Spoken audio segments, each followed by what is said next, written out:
네. 자, 그러면 이제 다음 발표 네 번째 발표인데요. 연세대학교 대학원의 지희경 선생님께서 다큐멘터리와 이미지의 정치성이라는 주제로 발표해 주시겠습니다. 네, 그럼 부탁드리겠습니다.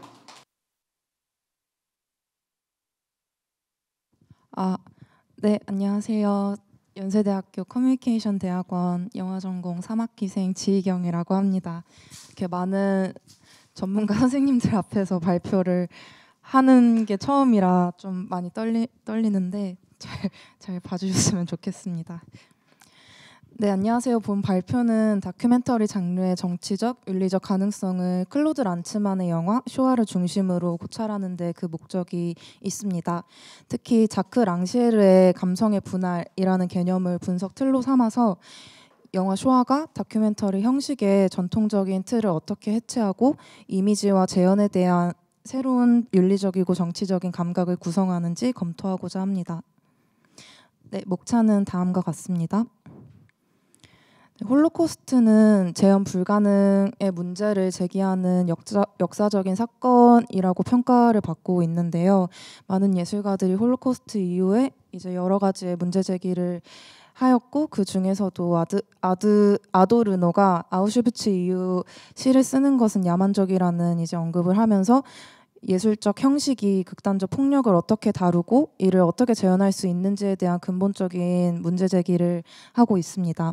그래서 다큐멘터리는 일반적으로 현실의 재현이라는 명제를 기반으로 하고 있지만 다른 선생님들 발표에서도 말씀 주셨던 것처럼 이 재현이라고 하는 것이 단순히 현실을 기록하거나 모사하는 것에 그치지 않고 특정한 관점, 그러니까 창작자의 특정한 관점이나 시각이 이제 포함된 그런 어떤 윤리적인 선택이 작동하는 행위이자 무엇을 보여주고 또 무엇을 배제할 것인지를 결정하는 어떤 정치적인 성격을 갖는 장르라고 이제 이야기를 할 수 있습니다. 그래서 자크 랑시에르 같은 경우는 이제 그 감성의 분할이라는 개념을 통해서 정치와 예술이 교차되는 지점을 설명을 하고 있는데요. 이 감성의 분할이라고 하는 것은 무엇이 보이고 또 무엇이 들리고 무엇이 의미 있는 말로 간주되는가를 결정하는 체계라고 이제 개념화를 하고 있습니다. 그래서 랑시에르에게 있어 그 정치라고 하는 그 개념이 이 체계에 대한 교란이자 기존의 어떤 감각 질서의 불화를 일으키는 행위라고 할 수 있겠습니다. 그래서 이러한 의미에서 이제 랑시에르에게 있어 이 다큐멘터리라고 하는 장르는 현실을 재현하는 도구이기도 하지만 이제 보일 수 있는 주체가 누구인지 그리고 그 누구의 고통이 말해줄 수 있는가를 재배열하는 장르라고 말할 수 있을 것 같습니다. 그래서 저는 그런 어떤 랑시에르의 논의를 빌려서 영화 쇼와가 이런 감각의 재배치를 실천하는 대표적인 사례라고 생각해서 주요 이제 영화 작품으로 가지고 오게 되었습니다. 쇼와의 형식적 특징을 살펴보겠습니다. 먼저 첫 번째로 이 영화는 9시간 26분이라는 긴 러닝타임을 가진 장편 다큐멘터리입니다. 그래서 이제 다음과 같은 네 가지 형식 전략을 통해서 기존의 다큐멘터리의 어떤 문법과 어떤 차이를 가지는지를 좀 설명을 하려고 합니다. 그 감독인 이 란츠만은 홀로코스트와 관련된 모든 사진과 영상 등 이 역사적인 사료의 이미지를 일절 사용하지 않는데요. 이는 고통의 이미지가 대상화되거나 소비화되는 것을 우려한 란츠만의 윤리적 판단이라고 볼 수 있겠습니다. 그리고 두 번째는 현재 장소와 과거의 기억이 병치되는 이제 이미지 시퀀스가 반복해서 나타난다는 점인데요. 영화는 수용소가 있었던 들판, 그리고 기찻길, 폐허가 된 가스실터 등 이 현재 장소를 느린 호흡으로 이제 카메라가 따라가면서 촬영을 하고 그를 이제 생존자의 증언의 어떤 이미지, 인터뷰와 이제 병치를 시킵니다. 이를 통해서 이 과거의 어떤 시제를 가지고 있던 홀로코스트라는 어떤 역사적인 사건이 현재화되고 그리고 이때 이제 이 증언에서 자신의 기억을 얘기하는 그런 사람들의 기억이 단순히 어떤 과거의 사건이나 이야기를 회상하는 것뿐만 아니라 이 현재의 어떤 장소를 촬영하는 이미지를 통해서 그 공간감을 계속해서 경험할 수 있게 만들어주는 그런 감상을 도와준다고 생각을 하고 있습니다. 그리고 세 번째는 현재형의 증언인데요. 이 영화를 구성하는 주요한 어떤 형식이라고 할 수 있는 것이 이제 이 각각 생존자, 목격자, 가해자로 나뉘어진 이 사람들의 증언으로 구성된 영화라고 할 수 있는데요. 여기서 증언은 그 홀로코스트 사건을 설명하는 것뿐만 아니라 이 생존자가 어떤 특정 고통의 순간을 지금 역의 감각 속에서 재현하는 방식으로 이루어지고 있습니다. 특히 인터뷰 도중에 이제 인터뷰어가 침묵을 하거나 혹은 이제 도중에 통역사가 이제 등장을 하는데 폴란드어를 이제 번역을 해주는 통역사가 등장을 하는데 그 통역사를 통해서 이 언어가 계속 지연되고 있는 과정을 뭔가 컷으로 나누지 않고 계속해서 보여주는 그 과정 역시 각각의 어떤 인터뷰들이 가지고 있는 그 개별적인 고통을 표현하는 정동의 방식으로 나타난다고 생각을 했고 그것이 관객으로 하여금 윤리적 응시를 유도한다고 이제 그렇게 분석을 했습니다. 네 번째는 롱테이크, 세 번째와 이제 연결되게 롱테이크 기법인데요. 영화는 롱테이크의 어떤 카메라의 어떤 무빙과 그리고 인터뷰이들 침묵을 통해서 관객이 감각적으로 그 고통을 수용할 수 있도록 유도한다고 이제 생각을 했습니다. 이러한 방식은 기존의 어떤 고통을 재현하는 관습적인 이미지나 혹은 그 이미지를 바라보는 어떤 보기의 방식으로부터 벗어나서 랑시에르가 이야기했던 그 기존 질서를 좀 이렇게 혼란스럽게 하고 그것이 아닌 다른 어떤 질서를 만들어 놓는 그런 감성의 분할에 적절한 예시가 된다고 생각을 했고 그러한 것들이 관객의 어떤 감각을 정치화하는 장치로 기능하지 않을까라는 생각이 들었습니다. 그리고 세 번째로 이제 이야기할 부분은 쇼와에서 나타난 재현의 방식인데요. 일단 첫 번째로는 그 어떤 역사적인 사료가 들어서야 했던 그 이미지, 비워진 이미지, 그러니까 그 이미지가 비워진 자리에 침묵이나 정지된 풍경이나 얼굴 표정 등의 이미지가 이제 나타난다는 점이었습니다. 이때 관객은 그 인터뷰이들이 말로 표현하지 못하는 그 고통을 이제 이미지로 직접적으로 소비하는 것이 아니라 어떤 결여된 이미지로부터 고통을 감각하게 하는 참여적인 위치에 서게 된다고 참여적인 위치에 서게 됩니다. 그 두 번째는 말할 수 없던 자들의 증언인데요. 이제 증언은 유대인 생존자들 그리고 폴란드 목격자들 등 기존 역사적인 재현에서 배제되거나 잘 보이지 않거나 잘 드러나지 않았던 인물들의 목소리를 이제 좀 적극적으로 보여주는 방식을 취하고 있습니다. 그래서 이들은 종종 말을 멈추거나 혹은 울먹이거나 질문과 조금 다른 답변을 하는 등의 좀 유연하게 혹은 연속적으로 흘러가지 않는 방향을 종종 보여주고는 하는데요. 여기서 중요한 점은 자신의 언어로 말하는 행위가 단순히 정보를 전달하는 것이 아닌 뭔가 어떤 고통이라고 하는 것 그 자체를 전달하는 역할을 한다고 저는 이제 그렇게 분석을 했습니다.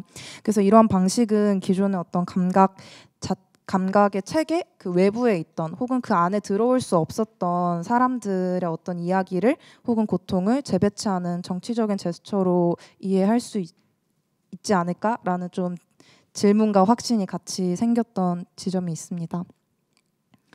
그리고 지금 세 번째는 지금 여기의 시간성인데요.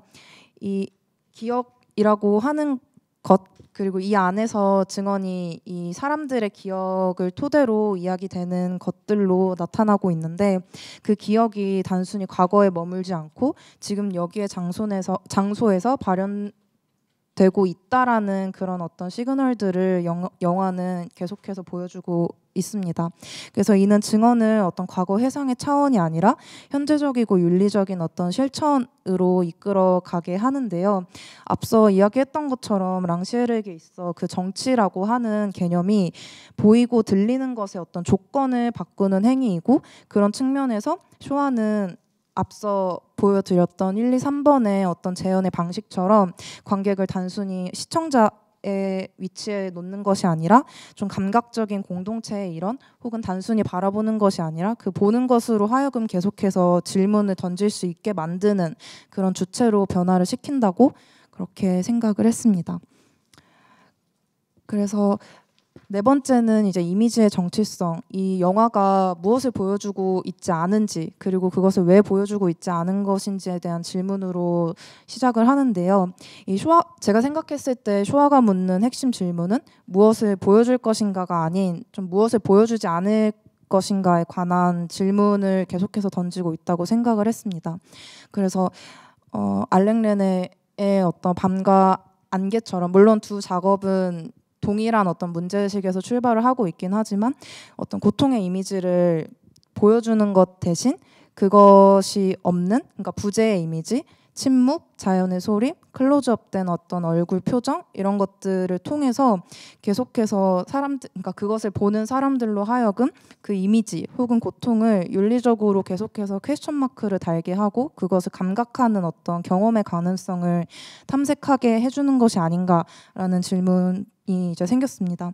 그래서 이러한 어떤 질문들은 관객을 앞서 말씀드렸던 것처럼 구경꾼 혹은 관찰자가 아닌 증언이 이뤄지는 이 쇼아라고 하는 영화적 시공간의 러닝타임을 함께 견디는 어떤 주체가 아닐까라는 생각이 들었고, 그것이 곧 정치적 응답을 요구받는 윤리적 주체로 이야기를 할 수 있지 않을까라고 정리를 해보았습니다. 제가 생각했을 때는 이것이 쇼아가 구현하는 이미지의 정치성이라고 생각합니다. 그래서 마지막으로 정치적 예술로서의 이제 다큐멘터리 혹은 쇼아로 이야기를 마무리해 보려고 하는데요.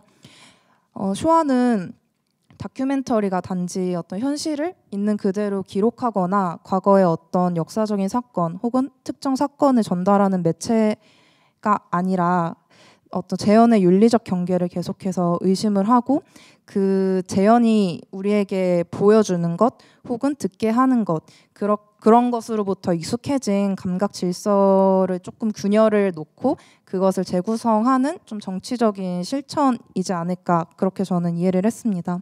그래서 이 영화는 우리가 무언가를 볼 자격이 있는지, 그리고 그것을 볼 자격이 있다면 어떻게 볼 것인지라는 질문을 제기함으로써 관객의 감각을 랑시엘의 어떤 논의에 비춰보면은 정치적으로 변화시킬 수 있는 가능성이 충분히 있다라고 이해를 했습니다. 그 쇼아는 다큐멘터리 형식을 통해서 그 재현 불가능한 고통을 윤리적으로 다루는 방식, 그리고 이미지의 부재 혹은 결여를 통해서 감각의 정치화가 어떻게 이뤄지고 있는지를 실현한 사례라고 생각을 했고, 그것이 현대 다큐멘터리 이론과 재현 윤리의 논의에 있어서 중요한 분석 대상이라고 판단을 하고 이제 네, 선행 연구로서 이렇게 정리를 해보았습니다. 네, 이상으로 발표 마치겠습니다. 경청해 주셔서 감사합니다. 네, 네, 학술대 주제에 맞는 아주 좋은 발표였습니다. 자, 그러면은 지정 토론은 젠더와 예술문화연구원의 강은하 선생님께서 해주시겠습니다.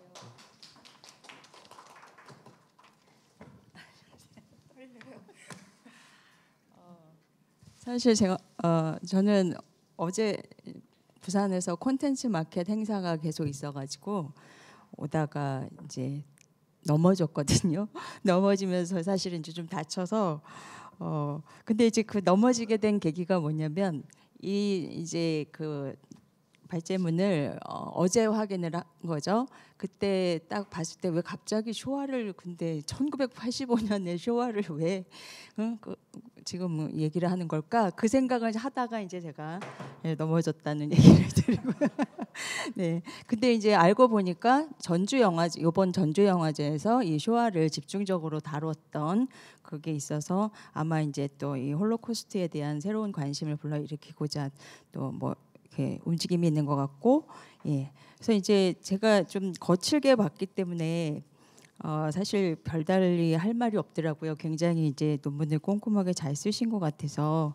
그래서 뭐 애초에 그 85년 당시 처음 개봉했을 때 로저 에버트라는 그 영화 평론가가 그 홀로코스트를 본 사람, 또 그곳을 아는 사람, 그리고 그곳에 있었던 사람들의 목소리와 시선으로 우리 시대, 우리 문명에서 그런 학살이 일어난 거에 대해서 확인할 수 있고 이제 알게 해준다. 그래서 중요한 영화다, 중요한 작품이다.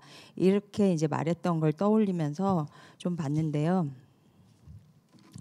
우리 지인경 선생님께서는 그 재현 불가능성이라는 그 윤리적인 문제를 자크 랑시에르의 감성의 분할 또는 뭐 감성의 배분, 저는 솔직히 말하면 분할이라는 그 번역보다는 배분이 더 맞지 않나 하는 생각을 이제 간혹 개인적으로, 이거는 순전히 개인적으로 했었는데요. 어쨌든 감성의 분할 개념과 연결해서 좀 심층적으로 다뤄준 것 같아요. 그리고 그 다큐멘터리 장르가 어떤 가진 그 현실 재현의 가능성과 한계, 이런 것들을 윤리 정치적인 차원에서 좀 이제 봐주신 것 같고요. 또 요즘에 이제 디지털 이미지가 너무나 과잉되는 시대다 보니까 그 재현에 있어서 어떤 윤리적인 딜레마, 이런 것들이 굉장히 첨예한 문제가 되는 상황인데, 그래서 어쩌면 지금 1985년의 쇼와를 2025년에 다시 소환해서 볼 부분이 있지 않나 하는 생각을 했고요. 그다음에 그 감성의 분할 내지는 뭐 감성의 배분, 이것이 이제 누가 말할 수 있고 또 무엇이 보일 수 있고 무엇이 감각될 수 있는지를 결정하는 체계라고 본다면, 아까 이제 정치에 대해서 이렇게 정리했던 문구를 제가 기억은 못 하는데, 그 이제 그거랑 같은 개념으로 권력 투쟁, 우리가 흔히 말하는 정치를 하나의 어떤 권력 투쟁이 아니라 감각의 질서를 바꾸는 거, 그죠? 보이고 들리는 것의 조건을 바꾸는, 즉 그게 이제 어떤 감각의 질서를 재편하는 그런 거라는 것들을 이렇게 짚어주신 것 같아서 논문을 잘 봤고요. 그리고 이제 롱테이크에 집중한 거에 대해서 저는 굉장히 좀 이렇게 그냥 감탄사가 나왔어요. 그러니까 이제 그 다큐멘터리를 롱테이크로 표현한 거에 대해서 거기서 느껴지는 어떤 호흡이라든가 뭐 여러 가지 그 증언 사이사이의 간격이라든가 이런 것들에 충분히 집중을 하면서 보지 못했던 거, 보이지 않았던 것들을 다시 볼 수 있게 하는 것들을 좀 짚어볼 수 있게 해주신 것 같아서. 그리고 이제 그 수잔 손택의 그 뭐 타인의 고통에서 얘기했던 그 사진적인 재현이 어떤 양심의 사각지대에서 자행되는 어떤 윤리적인 범죄다, 그런 차원의 이제 이야기도 이렇게 좀 다뤄주신 것 같고요. 그래서 어떤 것을 볼 것인가가 아니라 보여주지 않을 것인가라는 전략으로 이렇게 이 쇼화가 만들어진 거에 대해서 다시 확인할 수 있게 해주신 것 같고요. 그래서 이제 전반적으로 뭐 이제 이 논문의 흐름대로 저는 따라갈 수밖에 없었는데요. 근데 이제 좀 기왕이면 이게 1부, 2부로 나누어져 있고 1장에서부터 9장까지 있으니까 맨 처음에 그 시몬 수라브니크가 노래를 하는 그 1장부터 마지막에 그 바르샵 그 게토 그쪽에서 두 명의 투사가 이제 뭐 내일까지 독일인을 기다리겠어, 내가 마지막 유대인이야, 뭐 이렇게 하는 장면으로 이렇게 가는 그 어떤 구조가 저는 굉장히 좀 분석해 볼 만한 구조가 아닌가. 그래서 그런 구조 분석이 여기에 어떻게 좀 들어가면 어떨까 하는 생각을 했고요. 그리고 이제 우리 그 연구자님께서 마지막 제가 이제 받은 발제문에 보니까 어느 부분이 부족하고 뭐 이런 얘기를 다 하셨더라고요. 그래서 제가 할 말이 없는 거죠. 네. 근데 그래서 이제 거기에 기대어서 얘기를 하자면, 아까 이제 관객 수용 그런 부분에서 좀 실증적인 연구를 좀 해야 되겠다. 그래서 저는 이제 이 갈바닉 피부 반응 측정한다라든가 뭐 또 아니면은 뭐 여러 가지 관객에 대해서 관객이 어떻게 수용을 하는가를 이렇게 연구할 수 있는 그런 것들이 있는데, 그거를 이제 지금 이 이론적인 논문하고 어떻게 연결시켜서 하실 수 있을까라는 생각을 좀 했고요. 근데 이제 어찌됐든 좀 하셔야 될 것 같다, 이런 생각이 들고, 그리고 이제 뭐 브루디에도 이제 언급을 하셨던 것 같은데, 이제 그게 뭐 감상 능력의 격차, 좀 더 구체적으로 얘기하면 관객의 이제 어떤 문화 자본이겠죠. 그 문화 자본이 이제 계층이나 교육 수준에 따라서 이제 수용 차이가 어떻게 달라질 수도 있을 것이다라는 분석도 좀 들어가면 어떨까 싶고요. 그리고 이제 제가 저희 단체 이름이 광명 큰빛 영화제 대시극고 젠더와 예술문화연구원이거든요. 그래서 젠더 쪽을 굳이 얘기를 하고 싶은데 이 사실은 이 쇼와가 여성 인물이 많이 나오진 않잖아요. 근데 이제 그 여성 인물이 이 약간 무성화된다고 해야 되나요? 어쨌든 젠더화된 어떤 고통이 이렇게 명시되지 않은 부분이 있거든요. 그러니까 그 얘기는 결국은 말할 수 없는 서발턴의 입장으로 끝났다라는 거죠. 그러니까 그냥 그래서 이제 저는 그 가야트리 스피박의 서발턴 이론이나 아니면은 뭐 페미니즘의 미학 다루는 이론을 조금 끌어와서 이 젠더 쪽의 것을 조금 다뤄주시면 어떨까 하는 생각을 그냥 개인적으로 했고요.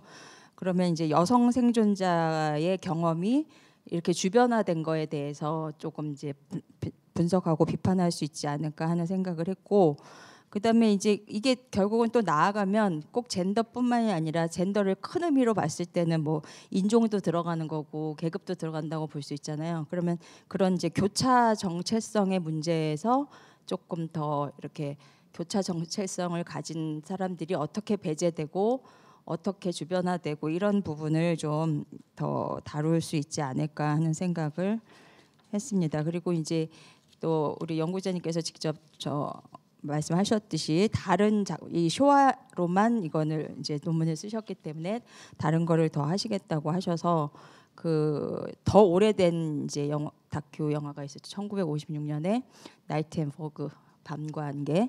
뭐 그거는 정말로 그 완전히 학살 그 장면을 너무나 고스란히 보여주는, 그래서 이거랑 굉장히 대조되는 영화로 저는 기억을 하고 있어서, 그래서 뭐 그런 거라든가 아니면 그 가해자의 증언에, 여기도 가해자 증언이 나오죠. 4장에서 나오죠, 그죠? 4장에서 집중적으로 가해자가 천연덕스럽게 얘기하는 장면 같은 거 뭐 이런 게 나오는데, 어쨌든 가해자 증언의 그 재현을 통해서 이렇게 뭐 영화를 만든 그 액트 오브 킬링 그런 것들을 좀 같이 이렇게 비교하시면서 하시면 어떨까 하는 생각을 했습니다. 예, 여기까지.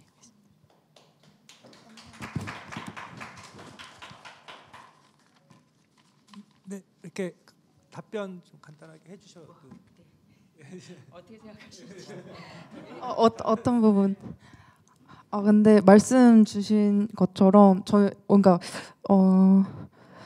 좀 머리에 그러니까 망치를 좀 맞았던 부분이, 영화를 물론 많이 본 건 아니지만 4-5번 정도, 한 4번 정도 봤을 때 한 번도 그 여성 생존자들의 경험이 막 그렇게 주변화됐다고 크게 의식을 못했던 것 같아요. 딱 그 생존자라고 하는 바운더리 안에 이렇게 포커싱이 딱 맞춰져가지고 그런 생각을 잘 못했다는 거에 대해서 좀 더 고민을 해봐야겠다라는 좀 다짐도 들었던 것 같고, 물론 이것과 뭐 완전히 연결되진 않지만 이 이후에 이제 이 쇼와에 나오는 여성 인물들 그 4명을 대상으로 만든 다큐멘터리 영화가 쇼와 이후에 또 이제 만들어졌는데, 그거를 이제 자막 없이 봤을 때는 이제 내용을 자세히 캐치를 못하니까 그걸 좀 다시 봐봐야겠다는 생각도 들었던 것 같아요. 그 영화를.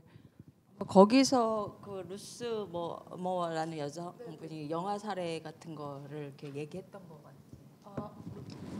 제 기억이 이름이 안 나는데 여성 배역 중에 루스 어쩌고 하는 배역이 그 이제 모성의 문제라든가 그 영화를 죽일 수밖에 없는 그런 상황에 대한 것들을 얘기했던 것 같고, 그리고 이제 사실은 이 젠더라고 한다 그러면 결국 이제 여성은 이런 전쟁이나 그런 어떤 상황에서 성폭력의 문제가 굉장히 크잖아요. 그래서 그런 것들도 좀 이렇게 성폭력을 당했건 안 당했건 그런 것들이 어떻게 좀 이야기가 돼서 말할 수 있어야 되는데 그런 게 없었던.